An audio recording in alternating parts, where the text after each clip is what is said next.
За сайн байцгаана уу. Өнөөдрийнхээ бичлэгээр би та нарт энэ сэвэг саран буюу энэ лентил, англиар лентил гэдэг энэ нөрөөг оруулахад линз гэж хэлдэг. Энэ улаан линзийн салат одоо хийхийг зааж өгье. За энэ линз маань бол би энэ жижиг юм аягаар бол авсан 200 г орчим орно. Тэрийг ингээ усанд хийгээ сайхан угаачлаа. За тэгээ энийг одоо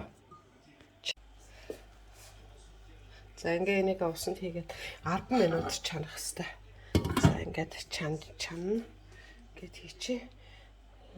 Энэ хоорондоо бид нар одоо бусад орох зүйлүүдээс олж цэвэрлэе. За энд бол 2 юм помидор орно. Ийм хагас 4-1 ийм том сонгоны 4-1 орно. Нэг ийм лимон орно. Өшөө дээр нь оливын тос орно. За би нэг цитронтой оливын тосыг бол хэрэглэхээр шийдлээ. Маань бас зүгээр ердийн оливын тос хийх юм бол энэ лимоноосоо бол бүтэн талыг нь бол шүүсэн шахаж хийн. За би энэ цитронтой оливын тос хийж байгаа учраас цитроноо бол бага хийнэ гэж бодож байгаа. За ингээд дээр нь бол амтлахаар давс перц орно. Өшөө кориандр бас хийж болдог. За ямар ч хэсэн одоо юугаа буцалтал лентилэ буцалтал одоо помидор энэ бусад сонгон помидор ирчээдэг. За би одоо энэ сонгоно жижиг ирчээд дээр нь помидор жижиг ирчээд жоохон нэг тал улаан чинжүү амтад чинжүү бас хэрчээд хийчлээ. Ер нь бол энэ ногоон чинжүү хийвэл бас өнгө нь гоё бол ногоо юм уу шарыг хийвэл энэ юу маань одоо ингээд линз маань ингээ буцалж байна. Ингээ 10 минут буцалгаараа болно. За ер нь ингээ ногоо юм хийх юм кориандр эсвэл ногоон чинжүү хийх юм бол өнгө нь одоо гоё болно. Минийх бол өнөөдөр ерөнхийдөө нэг жоохон улаан ягаан өнгөтэй л ийм салат болох юм шиг байна шүү дээ. За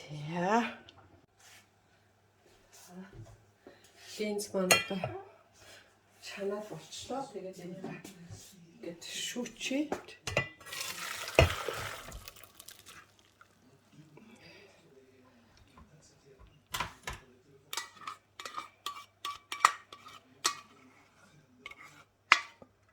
маш хурдан болчдөг. Энийг хэрвээ угаагаад усан жоохон дэвтэрчих юм бол тийм 10 минут чанах шаардлага байхгүй бараг л 5 минут болчихно. За энэ үнийг бас ивэнд хэрэглэж болохгүй будаа агшаагтай хамт хэрэглээд хамт будаанд агшаагаад хийчихэр болгоо сайн бодог. За энэ линзийн онцгой сайн чанар нь юу гэхээр зэрэг өөрөө бол их эслэг ихтэй уургаар баялаг учраас мах орлуулахыг хэрэглэхэд махгүй бол идчих үед бол одоо энийг хэрэглэхээр сайн байдаг. Өшөө хоол боловсруулах замын өвчнүүдээс бас сэргийлж игнэ. Ялангуяа хотод гидсний ашигтай бактериудыг тэнцвэржүүлэхэд их чухал яадаг л энэ эслэг ихтэй учраас их сайн хоолоо. Тэгээ хийхэд ч амархан. За одоо бид нар энийг авчиж чаад.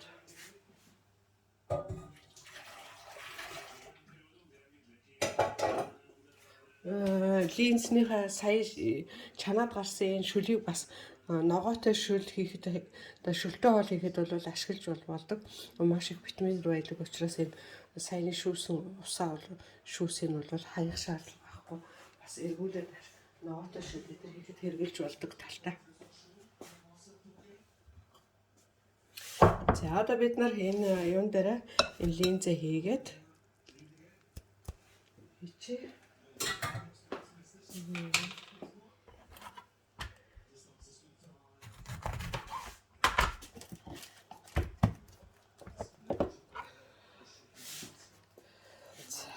Лимон ингээд гартаа бацаж байгаа шахаад нөө. За дээр нь бид нар одоо амтлагчудаа би одоо энэ хар перц хийх гэж байна.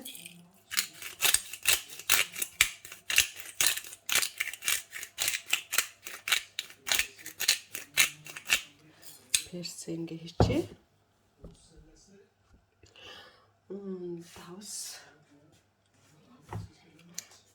Давсыг би голдуу бол ер нь хоолндоо энэ хямлайн давсыг хэрэглэдэг. Болж игэл одоо Монголоос нөгөө жамц давсыг хэрэглэх дуртай. Тэгээ одоо ойрдоо байхгүй байгаа учраас энэ хямлайн давсыг хийж байгаа.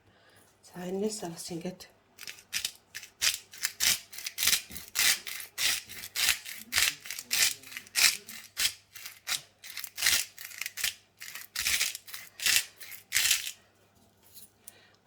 хэмжээр хийчин. За одоо түрүүнд ярьсан энэ цитронтой оливын тос энэсээ хийнэ.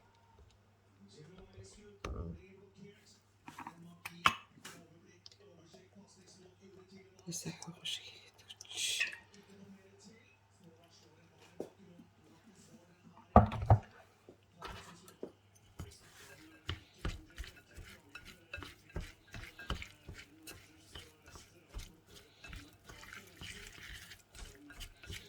Ингээ жоохон өнгөн ерөөс шар улаан өнгөтэй болчихлоо. Ногоо юм ийлүү одоо бас жоохон хөөрхөн өнгөтэй болдог. Ногоо басангүй.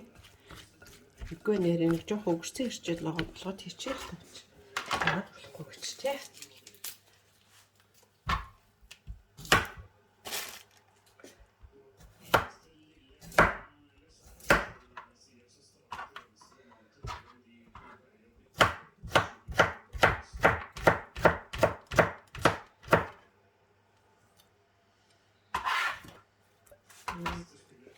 Жоохон гүрцээ нэмчихлээ.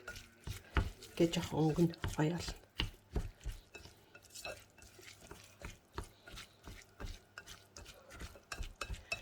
За. Сад үгүй. Тавсан юу гэж.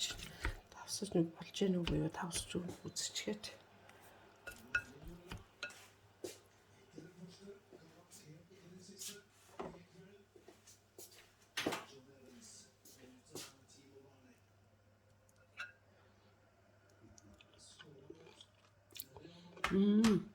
Их гоё болсон. Зөөлхөн гоё олж. Жоохон тосны бич.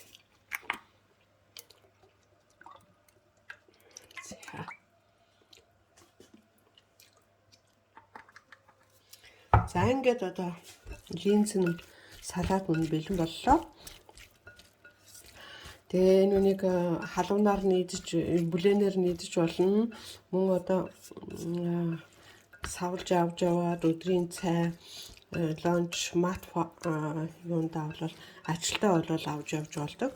Би энэ үнийг бол маргааш хоол өдөржингөө гадаа аялж явах гэж байгаа учраас тэрэндээ зориулж хийлээ. Тэгээ энэ бол үл сайн даадаг. Яг гэвэл энэ маш их уурдлаг учраас сайн хоол болдгоо.